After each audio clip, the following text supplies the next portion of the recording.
Korean people are more realistic than foreigners. Now, I mean, if you want to get back to like the real, I don't know, deep down reason why Korean people are more realistic than foreigners is, I think a lot of us, like, by foreigners I really mean like Westerners or Americans or whatever you want to say, we're much more romantic about everything in life. And we're much less realistic in many ways than Korean people are. And I think a lot of my Korean friends admire this idea, like a parent telling their kids, you can do anything you want with your life and dream big and go for your life goal and all that stuff, which is not what every parent says. Trust me on that. But I think we have a little bit more of that than Korean people do generally. And these are big generalizations, but if Korean people's parents are usually more strict about, you should become a doctor or a lawyer or an engineer or some kind of businessman or something, don't follow your dreams. Those dreams, and that's that's most of the time good advice, right? So I think in general, Americans and Westerners and foreigners were more we're more romantic about a lot of stuff. But one of the things I think Korean people, for me, it was a surprise. One of the things Korean people are much more realistic about is self-control. So right now I want to tell you about how Korean people go to movies alone, and that's the same reason that they go to hagwons. I know it sounds weird, but I'm gonna take you there, okay? So I always think I know everything about Korean culture. I'm so smart. I've been hanging out with Korean people for 8 or 9 years, and I know everything about Korean culture. And one of the best things about hanging out with Korean people is that there's always a surprise. I will never know everything, because this was maybe about a year ago or 2 years ago. This really kind of surprised me. I was talking to my friend, Korean dude, and I was asking him, what did you do on the weekend? And he said, I went to the movie. I said, cool, what movie did you see? And he said, some movie, blah, blah. And then I said, oh, cool, who did you go with? And he said, no one, I went by myself. Now, he said it very matter-of-factly. To me, it was really surprising. I was like, wait, what? You went by yourself? Like, for Americans, going to movies by yourself is kind of sad. You don't have any friends. You're kind of a loser. There's definitely a stigma about it. Like, even if I really want to see a movie and I can't bring any friends with me, I'm like, I can't go to that movie. I'll be such a loser if I go by myself. It's not a big deal, but if you tell an American person, I went to the movies by myself last weekend, they're going to be a little surprised and a little curious. So he told me that. I was like, whoa, why did you go by yourself? And sometimes I want to go. Usually I just watch movies on my computer by myself. It's cheaper, it's easier, it's more convenient. Everything's great. But sometimes I go to the theater if it's something like Star Wars, something with big effects, with big noise. I want to be, I want to see it on the big screen. I want to hear the big noise. I even kind of want to be with the crowd and watch it. I understand that. But his reason was he doesn't want to get any distractions. That seemed really strange to me, but he's right. And I'm telling you this right now. If you're a Korean person, you're like, yeah, cool, I understand that. And as a matter of fact, everyone knows what happens when you watch a movie at your house. So you're watching the movie. Cacao. Okay, cacao. I gotta get the message. Cacao. Cacao. Okay, well, I'm gonna look at this. This is very important that I get this cacao message right now. And you're just full of, because the way the internet works, the way our handphones, our cell phones work, it's obvious. Like, there's just distractions everywhere. And going to the theater really relieves you of that. As an American, okay, I think to many Americans, many foreigners, they would feel this way. It's like, look, man, you shouldn't be paying money because you have no self-control. That's your fault. Suck it up. Learn self-control. Learn to ignore that cell phone. That's your bad. Don't waste money just because you have no self-control. That's your responsibility to learn how to control yourself. And I feel like, that's really harsh, but it's like, I'm responsible. I shouldn't be wasting my money just because of something that I fail at. I need to work harder and get better at my own self-control and not look at the phone. It's foolish. Okay, like even if I try to do that, I know the phone's gonna bother me a little bit. Like this is kind of foolish and it's kind of self-deception. It's a way that we're less realistic than Korean people. Korean people say, look, I know if I'm at home, phone's gonna go off and I'm not gonna be able to ignore it. I think a lot of Americans would not accept that as a reason because it's your responsibility. Now, how does this tie into hagwons?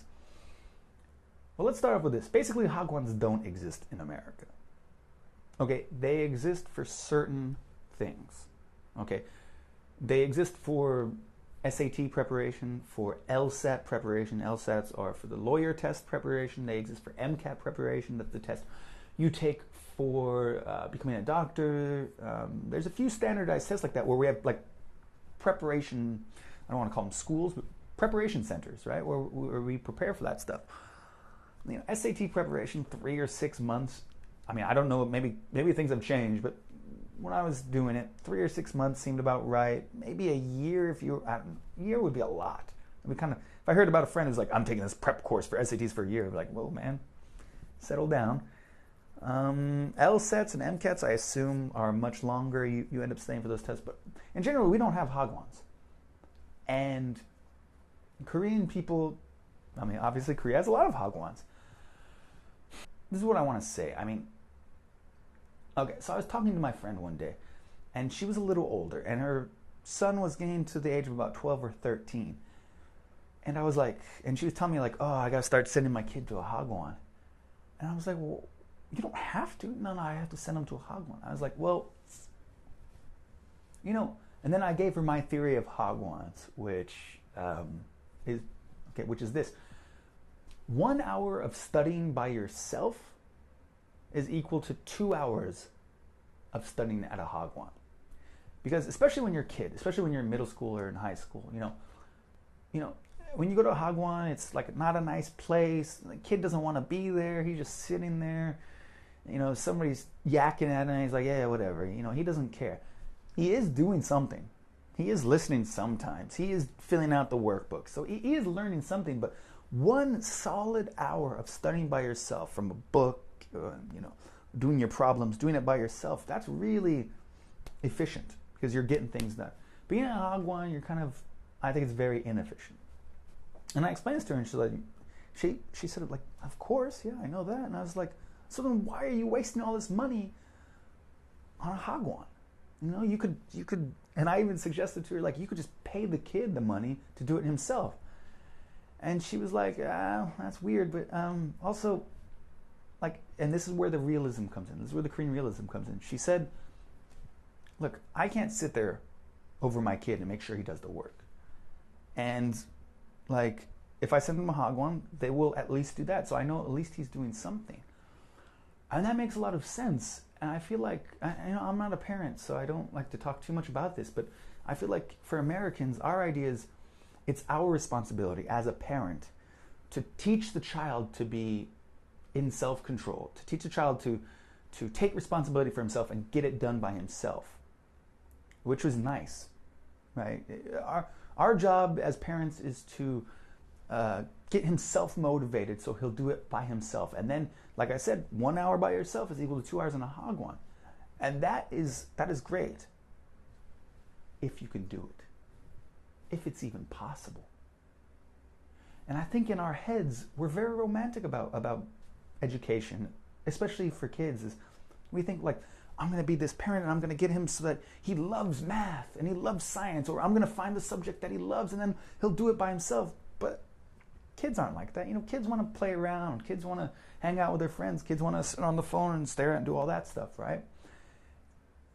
And really, unless you're lucky and you have a really good kid, or unless you're like the most amazing parent, convincing your child to study, 3 hours a day by himself, for himself, so that he does well in the SATs or something, is really hard. Sending him to a hagwon for 6 hours is possible. And, it's really expensive, but like I said, for Americans, like, you're going to waste that much money because you're such a bad parent, you can't self-discipline them. You can't teach them self-control. You can't teach them self-discipline. You can't teach them how to study for themselves. And we think, okay, that's my fault, so I'm not going to waste money on this. It's just unrealistic. Kids are kids. If you don't throw them into a hagwon, that sounds so bad, but it's kind of true. If you don't force them to go to a hagwon, they're not going to study that much. That's a fact. That's just true. And we, I think, as Americans, think like really romantically and like, no, that's my fault. It's not really your fault. It's impossible to be that perfect parent. You just got to be lucky enough to have the kid who wants to do that. So I think in this way, Korean people are much more realistic than foreigners and Westerners. If you like this video, give it a thumbs up. If you hate the video, give it a thumbs down. If you love me, if you hate me, subscribe right there. Remember to leave just as many comments as possible. You probably don't like me. Most people on the internet hate me. If you don't like me, leave a comment. If you do like me, hey, leave a comment. That warms my little heart. Also, remember, please, please, please have a super awesome day.